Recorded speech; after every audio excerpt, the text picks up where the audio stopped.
because winter seems to hang on a little bit too long, do you feel me there? Here is a way to get your gardening fix. It's a small dose of what is green and what is growing. And oh boy, do I mean small. Our project inspiration today, Teacup Fairy Gardens. Cynthia Eggertz is here with this sort of crafty gardening idea. It's great to have you, great to meet you. It's great to be here. So tell me about these little mini creations. So Teacup Fairy Gardens, it's a fairy garden but in smaller form, right? Compacted, like we're talking mini here. So with Teacup Gardens, same premise as a fairy garden. You build a magical space for a fairy friend, but you do it inside of a little teacup. I mean, the entire garden, the entire fairy world is contained in this little 4-inch circumference, right? Sphere. Very small. This container, show us some examples. You talked about this one, you touched on this one first. Okay, so for example, this little fairy friend, she has a garden patch. You can see the carrots here with her garden tools, little mushrooms. Oh my gosh, is that a shovel? Yeah, we have little snippers here. Oh my goodness. In case she needs to, you know, prune her hedges. Trim. She even has a little lollipop garden over here on the side because fairies grow lollipops and magical things like that. All right, and tell me about this one down front. So in this one, she has, it looks like she's a little gardener. So she has a little stone path. She has some grass. We have carrots in a little pot because maybe she's delivering those to a friend. I'm sorry, I apologize. That's okay, she's trying to fly away. I apologize to the host. That's sweet. Yeah, and just little, you know, bits of Mother Nature in there, some moss and pine cones.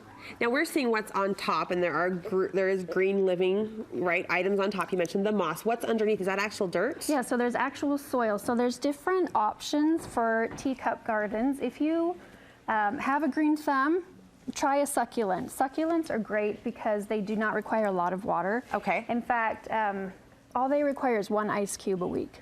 You just drop it in there? You just drop it in. So you just take your ice cube, and then you just put it at the base of the plant. And that's it, once a week. Let it go. Now, for those of you who do not have the greenest thumb, you're looking at someone like that. You want one of these. Okay. No roots on this sucker. It's just from the local craft store. And you can just stick that right in the dirt and be good to go. You don't have to worry about watering it at all. That is, okay, that's the solution that I'm reaching for. I want to touch on a few more examples over here. These get really detailed. I mean, I'm looking in here, and this fairy seems to have a lot of hobbies. This was actually built by my 8-year-old daughter. Okay. And she even made a tree by getting a stick and gluing some moss to the top of it. Oh, she created this? She did, because she wanted a little shady spot for her friend to sit. I love it. And she has a little book for him to read. She even has some little gems in there, magical gems, because she said they're his treasure. And he's hiding those to keep them secret from others. He doesn't want them stolen. So as this demonstrates, as that cute story demonstrates, a fun project to tackle with your kids, I mean, you probably see their imagination really come alive. Completely. Like if you want a great magical memory with your child, Teacup Gardens, fairy gardens are the way to go. It gets that mind going, their creativity, their ingenuity, and the sky's the limit. What a magical afternoon for grandmas, too, totally. To plan and plot with their littles. A couple more examples, and we'll get into the how-to of the assembly. This one, tell me about this one. So that one has the live succulent plants in it. So once again, you'd want the ice cube once a week. And then it has the little just pea gravel that lead up to the house, and that can be found at just like your home goods store, Home Depot. You can buy a bag of that and make a little path, some moss off to the side to add a little greenery, a little yard area for your friend. I'm having a happy fit. Right down front, I'm guessing that fairy likes baked goods because those are the most mini chocolate chip cookies I have ever laid eyes on in my life. For dainty, tiny hands, a little tray of sweet treats. I don't know if we can even see this. I'm gonna try it. Look at this, you guys. It's a tray, and there's cookies. How are we even gonna show you? There it is. Oh my gosh, that is so cute. Killer cute. Okay, so you mentioned the soil. That's kind of your base. I noticed some gravel though. Where does that come into play? Okay, so as we're building, you and I are going to create one together. Okay. So I've already planted your succulent in just some potting soil. Okay. I've packed that down nice and tight so that our surface is pretty flat to get started. Okay. So next we're going to pick a house. Oh, so many choices. Yeah, I want that one. Blouse, you so knew. That's right where my eyes went. Pretty in pink. I'm going to use this little anytime a stem house. can double as a chimney, I'm on board. And generally, I like the houses kind of close to the plant in the back, and that way it gives you a little bit more room to work inside of your cup. And they can kind of rest on top? Mm-hmm. They just rest right on top. Okay. Next, we're going to get some moss. Moss. And we're just going to fill that in on the sides. because we want a path area to our home. So kind of just get that moss, work it around the edges. And that way it just adds a little bit of greenery. Oh, so we're kind of, I get it, we're landscaping. We're landscaping here. You're getting some yard in her. I need more lawn. In her fairy space. Do we name these fairies?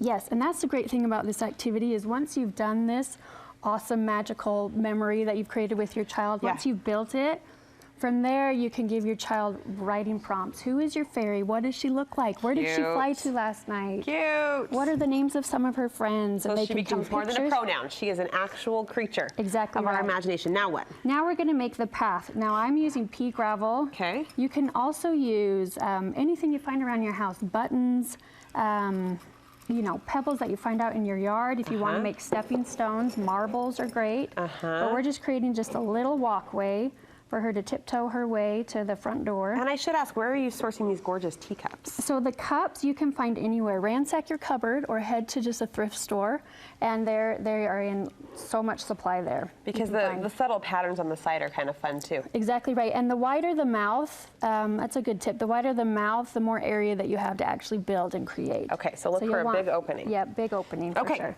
Accessories, show me what you've got. Okay, so now that we have our little yard area and some rocks, we're gonna add our miniatures. So let's start with our fence. Oh my goodness, and these curve around, so we can curve these to fit our cup. And if you wanna just kind of stick that in just off to the side. This is so fun. Now her yard is fenced in. Now I want the lollipop garden. So if you want to plant the lollipops inside of the soil, it's a great thing to grow if you're a fairy friend. You can stick them in the dirt, you can put them in the pot. Where are you putting these in your home once they're complete? So once they're done, if you have a live plant, they need some indirect sunlight. So I keep mine on the windowsill. It's a great spot. Okay. That way it reminds me every Sunday I drop in an ice cube and we're good to go.